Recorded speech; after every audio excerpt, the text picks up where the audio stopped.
Welcome, this is Mr. Dahlstrom helping out with some AP Physics problems. We're going to look at number 44 today. Although this is not an application of the parallel axis theorem, I still think it's a good problem to go over, at least the introduction, because in order to solve the remainder of the problem, you're having to figure out what is the moment of inertia of these collection of particles. So let's see what the problem setup is.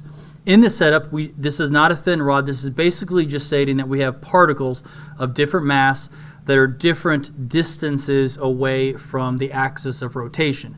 It also tells us that the angular speed is 2 radians per second. So you can imagine that this whole thing is sort of just rotating. And it's not a rod, but it's a collection of particles. So I just called the masses based on what they were. So I called M4 4. M2 2, M3 3. You could really use any designation. It says that the 4 kilogram mass is 3 meters away from the axis of rotation. The 2 kilogram mass, although it's -2, doesn't really matter. We're just looking at a scalar distance here, is 2 meters away. And the 3 kilogram mass is 4 meters away from the axis of rotation.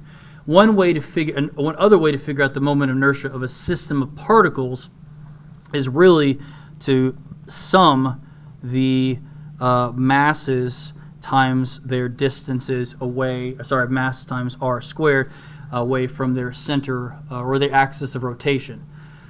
So we're not taking into account the length of any kind of rod. So we can take the first one, our mass is 4 and it is 3 meters away, so 4 times 3 squared is 36. The second one, the second mass is 2 kilograms. So once again, it doesn't matter if it's -2, it's getting squared here. So 2 times 2 squared is 8. And then the last one, we have 3 kilograms. That is 4 meters away from the axis of rotation. So 3 times 4 squared is 48. We add 36 plus 8 plus 48. And this is our moment of inertia. And why that's really crucial is that whenever I see moment of inertia and I see omega and I'm saying, we haven't gotten to angular momentum yet. So whenever I see I and I see omega next to each other, I'm thinking there's probably something there's probably a I and the omega is being squared and there's a 1/2, which means that that is the rotational kinetic energy of the problem. And that is what you actually calculate for part B of number 44. They are saying, hey, what is the rotational kinetic energy? Equals 1/2 I omega squared. If we had not calculated the moment of inertia I, there's no way we could have solved this problem. So we take our 92 kilogram meter squared, and we already are given omega. We don't need to convert it into angular. It's already there. And we get 184 joules. Now, number 44 is sort of interesting because they're having you compare how you would solve this problem using rotation or energy in rotation. You're saying, wow, that was not that bad, quite simple, as opposed to trying to find out how to solve what is the total kinetic energy of this using tangential means. And so part C, what it's having you do is for, I don't mind that quite yet, part C, it's having you figure out what are the linear speeds for the 4 kilogram, the 2 kilogram, and the 3 kilogram, remembering that V equals R omega, our radius, and where do we figure our radius? This goes back to figuring out how far away we were. So the omega we have, all of them have the same omega, 2, 2, and 2. The 4 kilogram one is 3 meters away, so 3 times 2 is 6. The 2 kilogram one is 2 meters away, so 2 times 2 is 4. And the 3 kilogram one is 4 meters away, so 4 times 2 is 8. That's part C. Figure out all the linear velocities for each of those. Part D is then having you figure out what are the individual kinetic energies of each of these. Remember, kinetic energy doesn't have a direction. It is a scalar.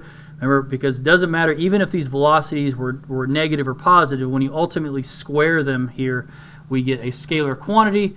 So you're basically just solving for the kinetic energy of each of the masses, given the mass and given the linear velocity. And when you do that, you get 72 plus 16 plus 96, and you get 184 joules, and you're like, oh, what do you see here? The rotational kinetic energy is equal to the linear kinetic energy. There's no rolling going on. If you got the rolling, that would be 2 separate factors here.